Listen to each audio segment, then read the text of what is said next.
Alors là, on est supposé d'être en direct. Je crois que ça commence. Oui! Hola, hola! Bonjour tout le monde. Nous sommes. Salut Antoine! Comment ça va? Nous sommes lundi, le 16 septembre 2024.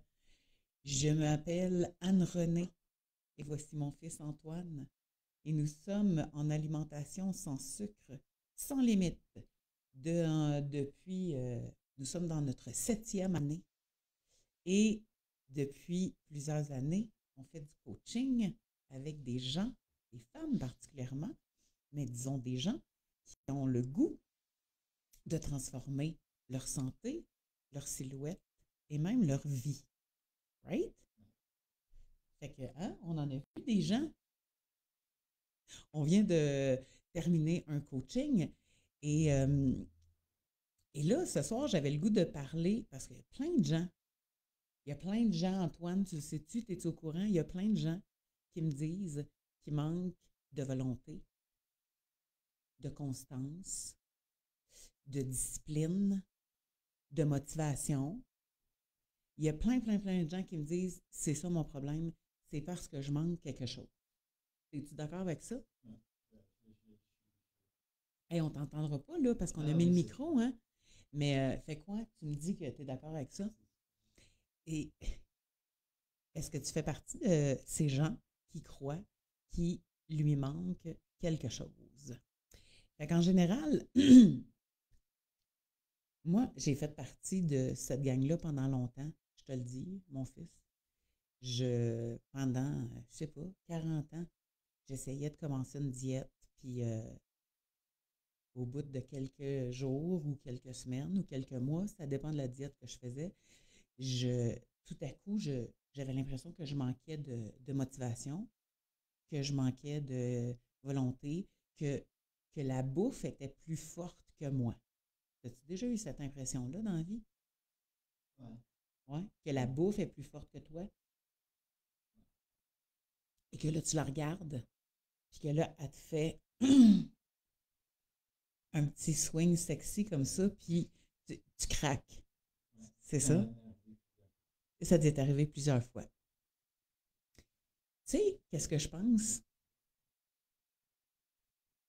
Je crois que un de nos grands problèmes à la base, c'est que dans la société dans laquelle on vit, on a l'impression que manger tout ce qu'il y a de disponible sous nos yeux, c'est normal. Puis qu'on est supposé de pouvoir manger tout ce qu'on veut et que c'est normal, puis que c'est comme ça que les gens ont toujours vécu. Et avant, il n'y avait pas de problème de poids, d'obésité, de toutes sortes de maladies qu'on connaît aujourd'hui, puis qu'il n'y avait pas à l'époque. Et que c'est juste, je sais pas, on dirait qu'ils mettent ça sur la pollution, sur les affaires extérieures, mais pas sur la bouffe. C'est tout ce qui est disponible, on devrait manger ça quand on veut, tout le temps. J'ai l'impression, en tout cas, moi, c'est une pensée que j'ai déjà eue. Quand j'avais ton âge, ça, je te disais, Antoine, hier, quand j'avais ton âge, je me tenais avec des amis de mon âge, mais j'étais la seule totone de la gang. Puis je mangeais la même affaire que tout le monde. Tout le monde mangeait du McDonald's, tout le monde mangeait des patates frites, tout le monde mangeait des gâteaux, tout le monde mangeait des chips, tout le monde mangeait du chocolat. Tout le monde. C'était comme normal. Ça faisait partie de la vie, c'était ça, c'était de même, puis c'était ça.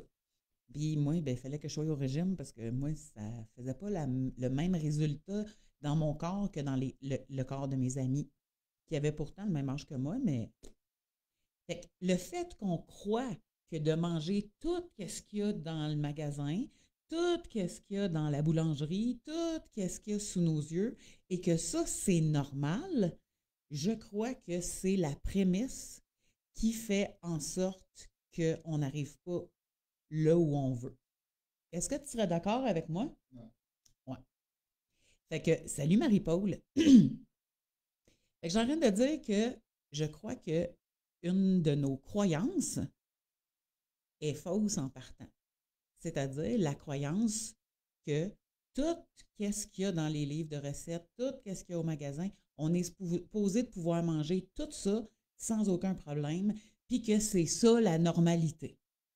Moi, je trouve que depuis 30, 40, pas loin de 50 ans, en tout cas dans toute ma vie, c'est ce qu'on m'a vendu. Que tout ce qu'il y a dans le magasin, je suis supposée de pouvoir manger ça, puis je suis supposée de rester en santé, puis de rester mince, puis de machin.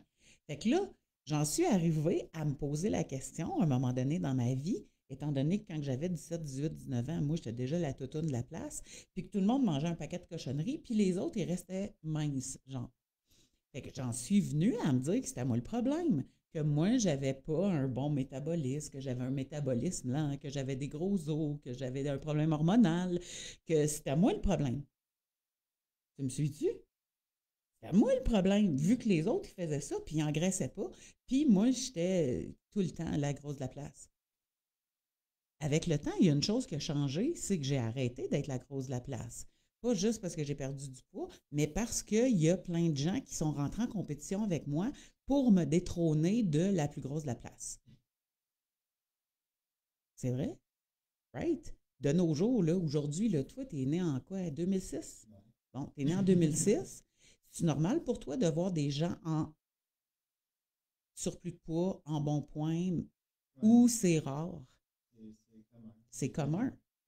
Or, je pense que cette manière de penser qui existait déjà il y a 30 ans, en tout cas quand j'avais à peu près ton âge, je crois que ça l'a perduré dans le temps et qu'à un moment donné, c'est devenu faux. Je ne pense pas que ce soit vrai que l'on puisse manger tout ce qui est offert à l'épicerie comme on veut, quand on veut et rester mince et en santé. Est-ce que tu crois à ça, toi qui es né en 2006? Manger que tu veux quand tu veux, j'ai appris que c'était pas ça qui se fait pour Ça marche perdre du pas, poids, hein? ça marche pas. Ça marche pas. Il faut que tu manges équilibré ou pas beaucoup, Tout ça, toutes là. ces affaires-là. J'ai appris la Un petit peu pyramide. de tout, là. Oui, un petit peu de tout, la pyramide alimentaire, tout ça. Fait que finalement, ça marche pas. Ouais. En tout cas, ça marche pas pour toi et ça marche pas pour moi. Et clairement, ça marche pas pour un gros paquet de monde. Ouais. Ça marche pas pour un gros paquet de monde au Québec, ça marche pas pour un gros paquet de monde aux États-Unis, ça marche pas pour un gros paquet de monde au Mexique. On s'entend? On a comme visité ces endroits, ces pays-là, puis ce qu'on a vu de nos yeux, c'est pas un gros paquet de monde sain, en forme et svelte et slim, right? Il y a souvent de l'obésité ou de l'embonpoint. On voit ça régulièrement partout sur la rue. Or, qu'est-ce qui arrive? C'est que là, les gens, en général, comme moi je l'ai déjà eu, ont la croyance que je suis supposée de pouvoir manger tout ça, tout ce qui m'est offert, tout ce qui est au restaurant, sauf les desserts. Hein? Sauf les desserts. On sait que les fast-foods, c'est pas bien bon, mais en général, le reste, c'est comme on est supposé de pouvoir manger tout ça sans se poser la question. Et là, clairement, ça a un effet. Il y a plusieurs personnes en embonpoint, il y a plusieurs personnes en obésité, il y a plusieurs personnes qui ont plusieurs problèmes de santé. Et là, tout le monde finit par se mettre à un moment donné ou à un autre à diète. Right? Et là, quand on se met à diète, c'est comme, OK, ça veut dire que pendant un certain temps, je vais couper les cochonneries, les gâteaux, mais le reste, je suis supposée de manger quand même tout le reste. Tu sais, Weight Watchers, combien, je ne sais pas si c'est encore leur slogan, mais c'était « mange ce que tu veux et perds du poids ». Pendant des années, c'était ça. Je ne sais pas si c'est encore ça, mais pendant des années, c'était ça. Donc, le « mange ce que tu veux » nous a été rentré dans la tête. On est supposé de manger ce qu'on veut. Right? Moi, en tout cas, pendant des années, je m'estinais avec n'importe qui et je disais, je suis supposée de pouvoir manger ce que je veux. C'est un plaisir manger. Fait que je veux manger ce que je veux, quand je veux, tout le temps. Tu veux dire quelque chose? Je vois souvent ça dans les médias sociaux. Les gens vont souvent dire tu peux manger ce que tu veux en autant que c'est en modération parce que trop de tout, ça va te tuer. Ah oui, c'est ça. Fait que là, on a appris à penser qu'il faut réduire les portions. Moi, j'ai déjà fait ça, tu sais, au lieu de manger dans une grosse assiette, manger dans une petite assiette. Ouais. Mais je crevais de faim. Mais j'avais faim. Mais, tu sais, je mangeais ce que je voulais, mais dans une petite assiette au lieu d'une grosse assiette. Réduire les portions. Mange moins, bouge plus. On a tout essayé ça et ça ne fonctionne pas vraiment au final à long terme. Pourquoi?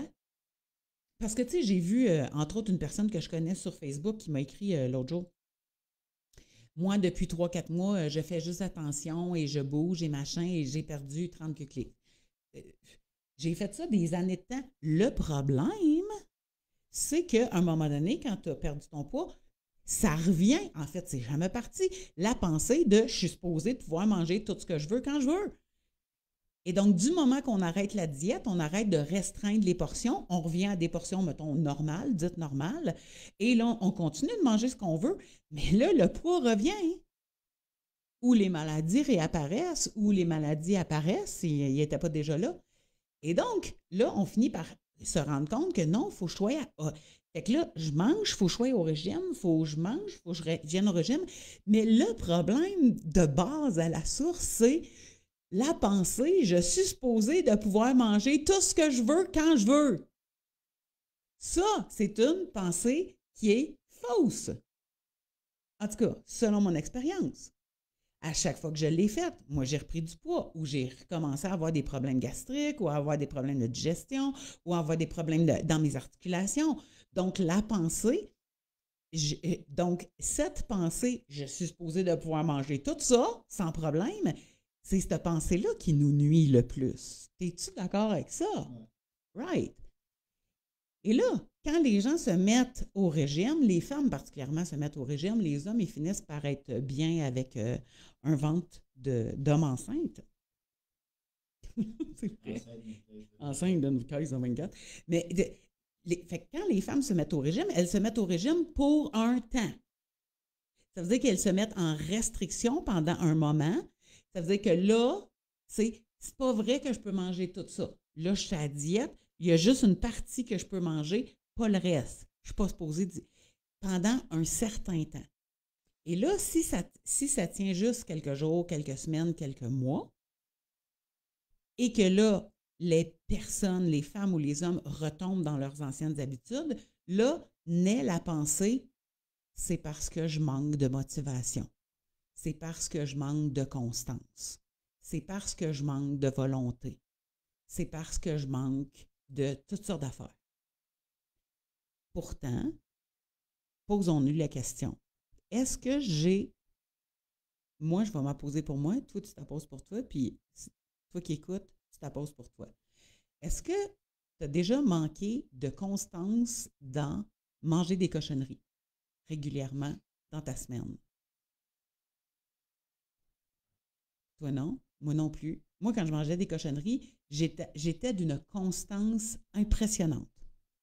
C'était régulièrement, ça pouvait être chaque jour. Puis si jamais ça tombait entre chaque jour pour 3 fois par semaine, c'était juste meilleur. Mais j'étais capable d'être constante chaque jour, puis de manger des chips ou des cochonneries chaque jour. Il n'y avait pas de problème. Or, est-ce que la constance fait partie de moi? Bien sûr. Je sais que la constance est là, en moi. As-tu déjà eu de la misère à manger des cochonneries chaque jour, toi? Non. Non. Donc, la constance est en toi aussi. Non. Est-ce que la constance est en toi? Bien sûr que oui. Quand j'ai un nouveau projet, mettons l'alimentation de côté, nouveau projet à job super stimulant, mais ça va demander beaucoup de travail, mais c'est pas grave, je suis motivée, c'est cool au bout de ce projet-là. Right? Y a-tu beaucoup de monde qui vont manquer de motivation en travaillant sur un projet stimulant? Oui? Pas tant. Right? Il y a peut-être des journées où tu es plus fatigué, mais en général, c'est comme j'ai hâte de voir le résultat. Donc, on ne manque pas de motivation. Donc, est-ce que la motivation fait partie de moi? Oui. Est-ce qu'elle fait partie de toi? Est-ce qu'elle fait partie de toi? Bien sûr. La discipline. La discipline, c'est quoi? C'est se faire une routine X, Y, Z, que ce soit une routine du matin, que ce soit une routine de journée, que ce soit une routine de semaine, peu importe. C'est dire à chaque jour, je vais faire telle affaire ou à chaque je vais faire telle affaire, right? Donc, est-ce que tu as déjà eu de la misère quand tu commences, mettons que tu veux te discipliner à quelque chose? As-tu déjà eu de la misère à discipliner ou quand tu commences à quelque chose, tu es capable de le faire? Tu as de la misère? OK. Fait que la discipline, ça peut être plus difficile? OK. Moi aussi, des fois, la discipline de la garder constante tout le temps, ça peut être une difficulté. Mais est-ce que tu manques totalement de discipline? Pas totalement. Donc, la discipline est en toi. Il y a des moments où. Voyons, qu'est-ce que j'ai là? Il y a des moments où est-ce. Voyons, qu'est-ce que j'ai là? J'ai un papier collant dans les cheveux, je ne sais pas où j'ai pogné ça. Fait que, donc, la discipline, elle existe en toi. Elle existe en moi. Est-ce qu'elle existe en toi? Bien sûr. Est-ce que la volonté, le jour où tu rencontres l'amour de ta vie puis que tu veux le marier, puis que le jour que tu es rendu dans ta robe de mariée, t'en as-tu eu de la volonté pour te rendre jusque-là? Certain. Est-ce que la volonté fait partie de toi, Antoine? Elle fait partie de moi aussi. Ouais, tu t'es jamais marié, mais tu comprends ce que je veux dire par la volonté quand tu veux quelque chose. Quand tu voulais une babelle quand tu étais jeune, là, puis que tu te mettais sur le cas, t'en avais-tu de la volonté? Bien sûr. La volonté fait partie de toi, la volonté fait partie de moi. La volonté, est-ce qu'elle fait partie de toi? Comment se fait-il qu'à un moment donné, hey, on va manquer d'électricité, check bien ça. Comment se fait-il qu'à un moment donné ou un autre, on a l'impression qu'on manque de quelque chose, alors que c'est là, en dedans de nous? C'est parce qu'on n'a pas appris à entraîner notre esprit et on n'a pas appris à entraîner nos capacités à être présentes et à notre service à chaque jour. Donc, au lieu d'utiliser nos forces, d'utiliser notre volonté, notre constance, notre discipline, au lieu d'utiliser tout ça à notre service à chaque jour, on aime mieux amener notre focus puis faire « Ah, là, je suis plus capable, là, je vais craquer, je vais en manger, puis c'est pas grave, là, je vais l'assumer, puis je vais recommencer demain. » Mais quand on fait ça, on est en train de faire quoi? On est en train de se donner une excuse, puis on est en train de se prouver qu'il nous manque de volonté, qu'il me manque de discipline, qu'il me manque de constance, qu'il me manque de quoi que ce soit. Mais c'est qui fait en sorte de croire qu'il me manque quelque chose? C'est moi. Es-tu d'accord? Ouais. Et tout ça pourquoi? Parce que j'ai beaucoup plus entraîné mon esprit à tricher qu'à rester sur ma ligne. J'ai beaucoup plus entraîné mon esprit à être paresseuse et à ne pas faire ce que j'ai à faire ou ce que je m'étais dit que je voulais faire, plutôt que de m'entraîner à le faire obligatoirement. C'est clair ce que je dis? Es-tu d'accord avec ça? Exemple, Antoine, toi, tu as de la misère à te lever le matin. Comme moi, j'ai eu de la misère pendant une grosse partie de ma vie à me lever le matin. C'est pour ça que je ne crie pas après toi, parce que je comprends que ça doit bien venir de ta mère. T'sais. Jusqu'au jour où j'ai décidé que j'allais me lever le matin. Et que j'ai décidé fermement. Si quand on décide fermement, ça veut dire qu'on ne laisse pas la porte ouverte à la possibilité de ne pas le faire. Le soir, quand tu te couches, là, puis tu m'as déjà dit que tu l'as essayé et que ça marche, right? Le soir, quand tu te couches, si tu te dis « Demain, je veux absolument me lever », est-ce que tu te lèves? Des fois, ça marche. Des fois, ça marche, des fois, ça marche pas, mais ça doit être dans la conviction. La décision. Oui. La décision. Mm. Si tu ne te lèves pas le matin, il n'y a pas rien de grave qui va arriver. Right? Si tu t'achètes des billets d'avion pour aller dans le sud, par exemple, en plein milieu du mois de janvier au Québec, qui fait moins 20, puis que tu as frette, puis que tu as de la neige, si tu t'achètes des billets d'avion, puis c'est à 5 heures du matin le vol, puis qu'il faut que tu sois là-bas à 2 heures du matin à l'aéroport, penses-tu que tu ne vas pas écouter ton cadran? Quand on part en voyage ou quand il faut, on part le lendemain matin, là, je vais me lever. Exactement. Parce que là, tu ne veux pas manquer quelque chose. Tu sais qu'il faut que tu sois là. Ouais. Les autres matins, où est-ce que tu décides, Tu laisses aller le cadran. C'est pas ce que tu as décidé. Au pire, ma mère, elle va venir me réveiller 3, 4, 5, 6 fois, puis c'est pas grave, là, si je ne manquerai pas un avion, par exemple. Mais du moment qu'on fait le choix puis qu'on prend la décision, on va être là, tu vas te lever. On va être là, je vais être là au rendez-vous avec moi-même si j'ai décidé que c'est vraiment ça que je veux pour moi. Est-ce que je suis obligée de m'acheter un billet d'avion tous les matins pour me réveiller? Non. Mais je peux entraîner mon esprit à être dans le même état que quand j'ai un avion à prendre pour être sûr que je vais faire ça à chaque matin. Ça se fait. Ça s'appelle entraîner son esprit. Les grands de ce monde-là, qui ont amassé des grandes fortunes ou qui ont fait des affaires extraordinaires dans leur vie, ce n'est pas des gens qui sont nés parce qu'ils ont été vaccinés avec la chance. C'est des gens qui se sont mis au travail et qui ont accompli ce qu'ils avaient à accomplir, no matter what. Ça veut dire peu importe ce qui se passe. Qu'il pleuve pas, qu'il fasse soleil, qu'il fasse pas soleil, qu'il y ait du monde qui les écoute ou qu'il n'y en ait pas qui les écoute. Peu importe. Ils l'ont fait. Et parce qu'ils l'ont fait et qu'ils ont tenu bon, est-ce qu'il y a des jours où ils ont été découragés? Sûrement. Est-ce qu'il y a des jours où ils se sont dit, coudon, à quoi ça sert? Sûrement. Est-ce qu'il y a des jours où ils se sont dit, est-ce que j'en mangerais une barre de chocolat? Sûrement. Mais est-ce que cette fois-là, ils se sont laissés aller en se disant, il faut bien se gâter? Ou ils ont gardé la ligne en se disant, pour moi, me gâter, c'est arriver à mes objectifs et tenir bon. Ce n'est qu'une question d'entraîner son esprit.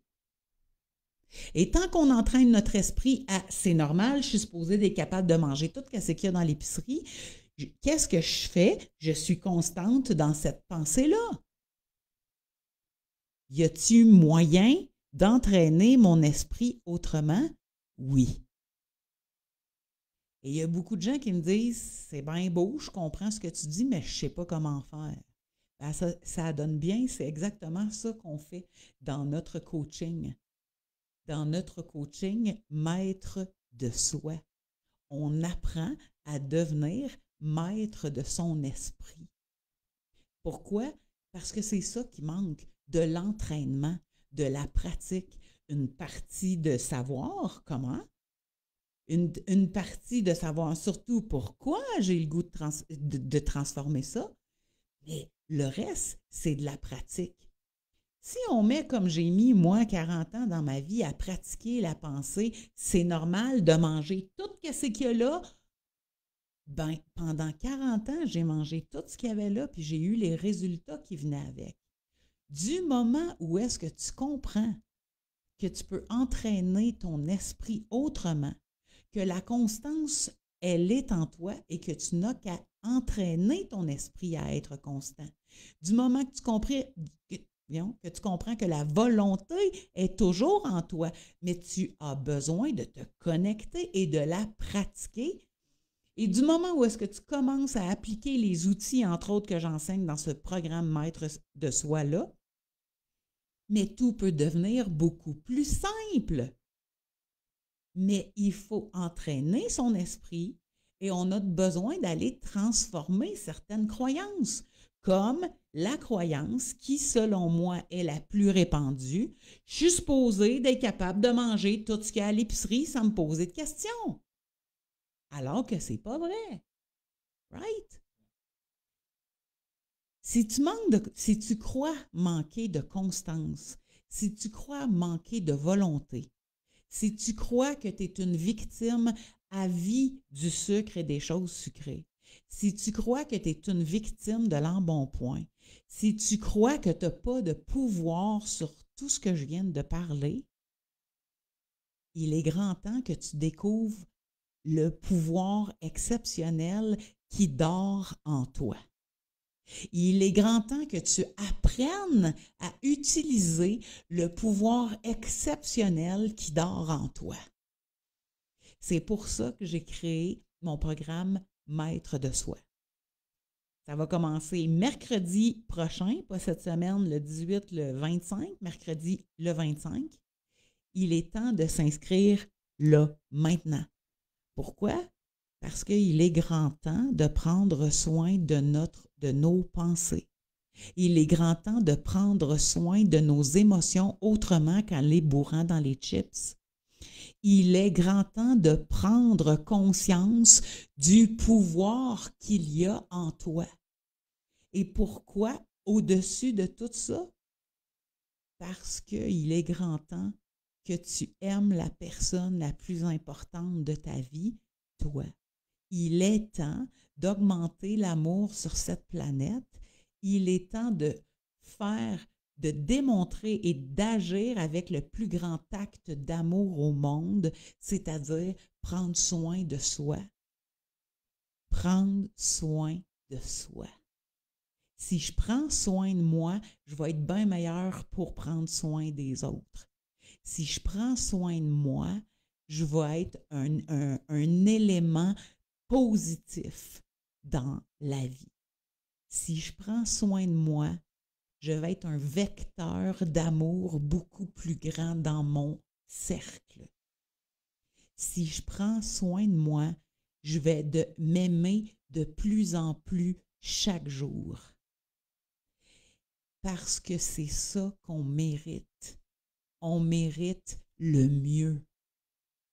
Il est temps d'arrêter de croire ou de penser qu'on mérite juste des tapes à la gueule ou qu'on mérite juste les miettes d'envie. Il est temps de se mettre en premier puis d'accéder à ce que l'on veut réellement. Tu n'as pas une petite voix en dedans de toi qui te dit depuis des années « Moi, je suis sûre que tu mérites mieux. Si tu faisais telle affaire, là, je suis sûre que tu mérites telle ou telle affaire. » Tu n'as pas une petite voix en dedans de toi qui te parle depuis des années puis que tu finis par dire là, « Femme-là, là, on n'est pas si pire que ça, là. On est capable de payer notre épicerie, là, puis ça va bien. » Tu n'as pas une petite voix de même qui te dit que tu mérites mieux en dedans de toi? Quand est-ce que tu vas lui donner raison? Puis quand est-ce que tu vas lui ouvrir la porte à cette petite voix-là pour te permettre de mériter mieux? C'est là qu'on est rendu. À se donner la chance d'utiliser tout le pouvoir qu'on a à l'intérieur de nous pour enfin accéder à ce qu'on mérite vraiment, c'est-à-dire tout l'amour du monde qui part par l'amour qu'il y a pour moi-même à l'intérieur de moi. Parce que si je m'aime pas, si j'aime pas ma vie, ça se peut que je sois obligée de manger des whippets pour compenser au fait que je m'aime pas puis que j'aime pas ma vie ou que je la trouve plate.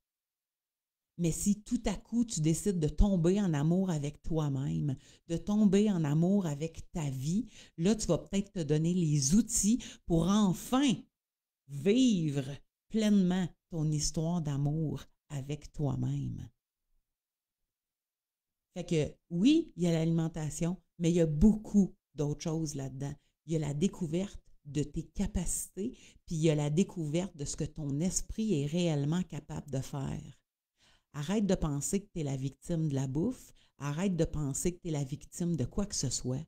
Arrête de croire que tu mérites rien de mieux que les miettes d'envie, puis commence à prendre réellement ta place. Es-tu prête à vivre une aventure avec nous? Fait que ça va être dans le coaching Maître de soi. C'est un nouveau coaching. C'est un coaching qui parle de mindset, qui parle d'entraînement de l'esprit, qui parle de transformer sa vie en commençant par se transformer soi-même. Je ne peux pas transformer rien à l'extérieur de moi, mais je peux transformer tout ce qu'il y a à l'intérieur de moi comme je le désire parce que c'est moi le maître de ma vie. Est-ce que tu veux savoir comment arriver à faire ça?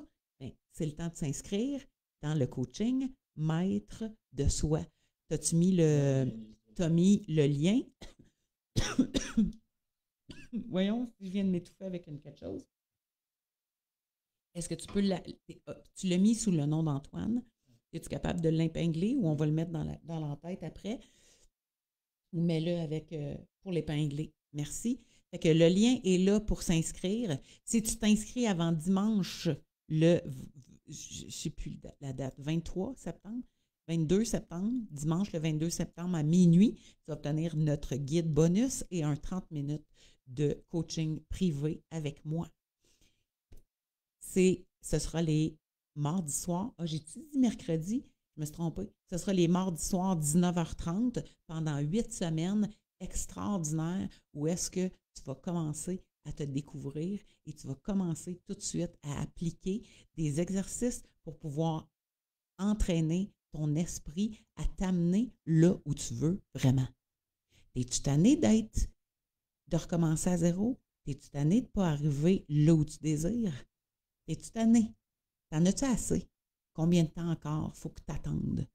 Combien d'années encore faut que tu attendes pour être réellement là où tu sais que tu veux être dans ta tête depuis des années?